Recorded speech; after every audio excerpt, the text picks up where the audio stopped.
Bonjour à tous, bienvenue pour cette première édition des Pépites. Alors on est au Verre Bouteille à Liège, on a la chance d'avoir la compagnie de Zimor. Bonjour Zimor. Salut. Bonjour. Alors on va nous proposer une petite sélection de vins, on a la chance d'avoir le tenancier du lieu avec nous qui va nous proposer donc sa petite sélection. Bonjour, voilà, je m'appelle Bruno, tenancier avec mon associé Gauthier qui est œnologue du Verre Bouteille. Voilà une petite sélection très rapidement pour avoir un peu de tout en blanc. Ici on va commencer, si vous voulez bien, par un 100% Sauvignon de Nouvelle-Zélande, donc avec des notes de fruits exotiques. On est sur le litchi, plus particulièrement. Ici on arrive au Chili avec le Clos des Fous, donc c'est le domaine le plus haut au Chili. Ce sont des Français qui sont installés là. Et pour finir, le facteur sur le vélo, on est sur un vin en biodynamie, donc 100% naturel. Et là, c'est 100% chenin et il est difficile à décrire, mais voilà, c'est assez particulier. Donc ça, c'est une belle découverte. C'est un peu le coup de cœur de la semaine. Et voilà, je vous laisse déguster à votre aise et on se revoit tout à l'heure. Magnifique, merci beaucoup.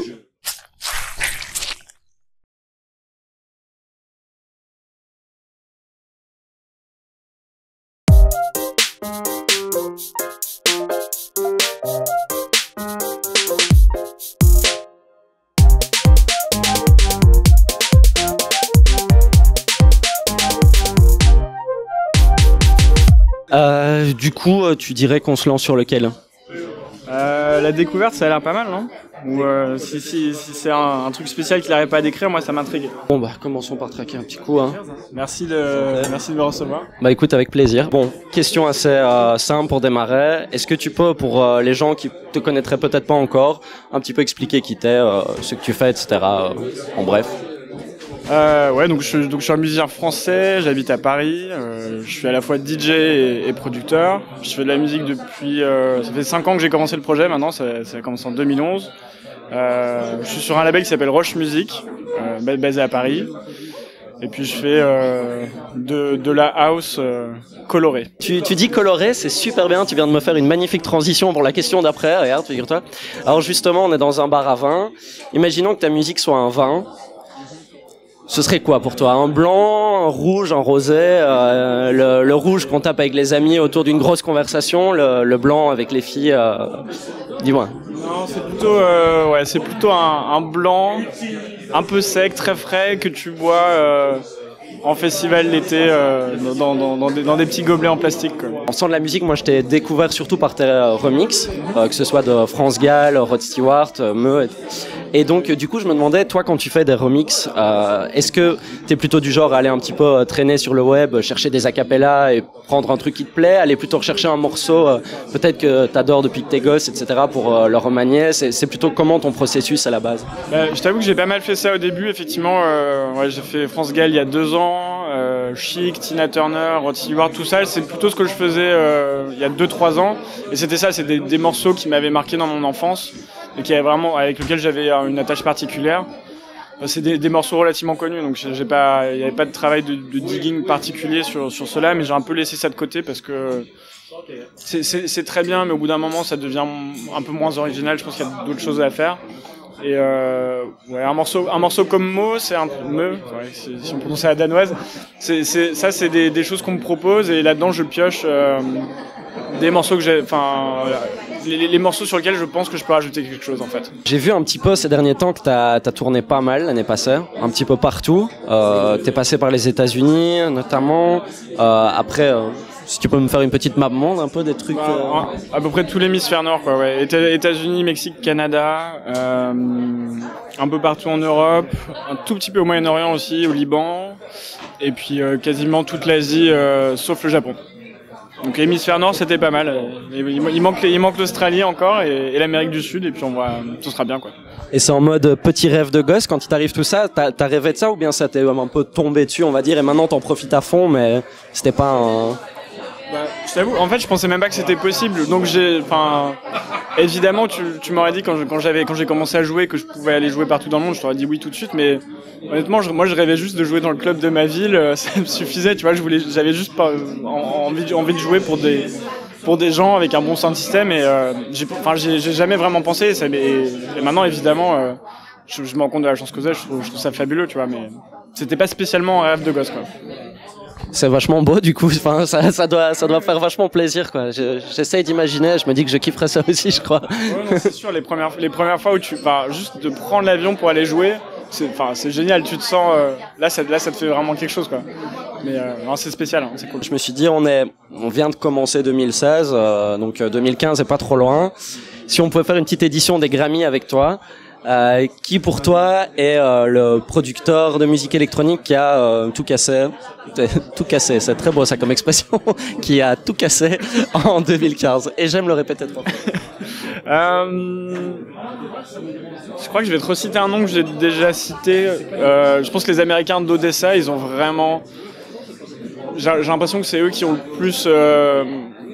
plus explosé l'année dernière et en fait tu vois quand un producteur explose quand le mainstream reprend son son là, et il y a plein d'artistes, que ce soit du Major Lazer ou Jack U, qui ont repris le son d'Odessa qui était à la base vraiment quelque chose d'underground et qui est devenu mainstream, donc et moi j'aime bien ce qu'ils font, même si c'est un peu plus hip-hop que ce que je fais. Je trouve qu'ils ont vraiment bien explosé l'année dernière, ouais. J'ai vu dans une de tes anciennes interviews, parce que oui, j'ai fait du travail d'investigation, et oui, que tu parlais, mais je ne sais pas si elle datait d'il y a un moment ou pas, donc ça peut-être plus d'actualité, mais qu'à ce moment-là, tu étais à fond dans la discographie de Lucio Battisti.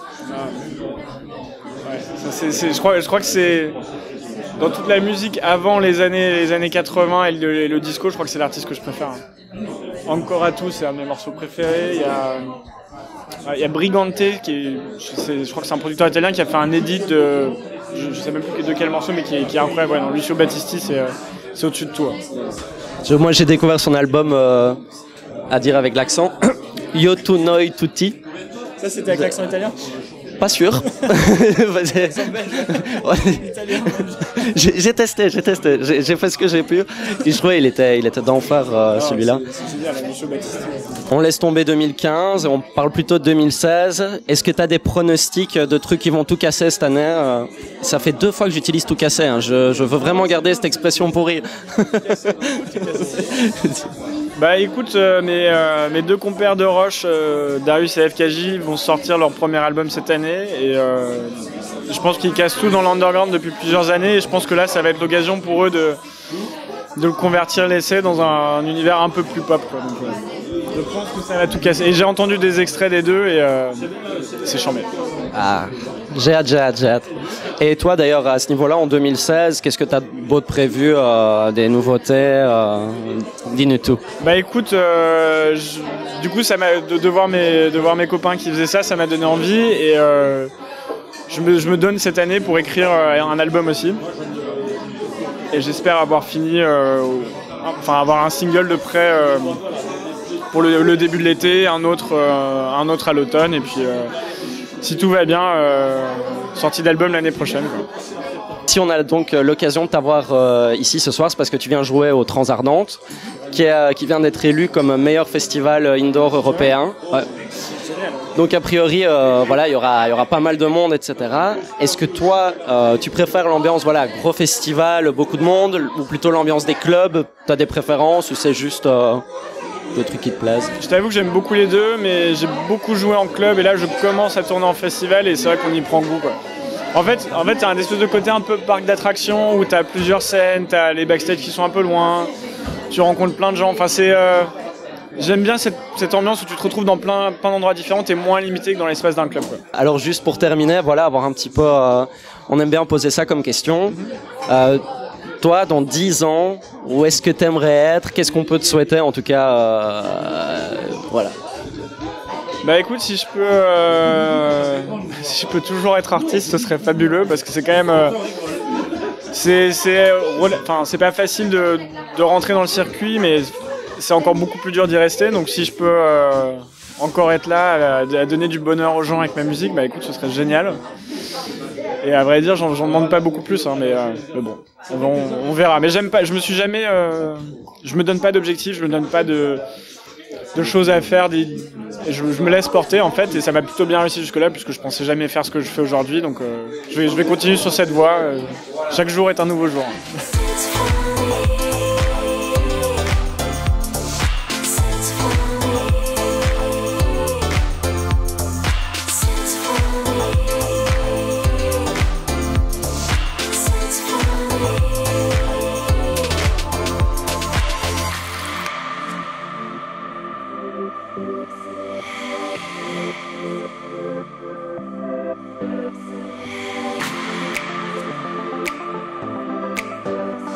Alors juste la dernière petite question, juste pour terminer. Je sais pas si tu es au courant, il y a une petite pétition qui tourne pour empêcher Kanye West, et là j'ai taffé l'accent, de faire un album de cover de David Bowie.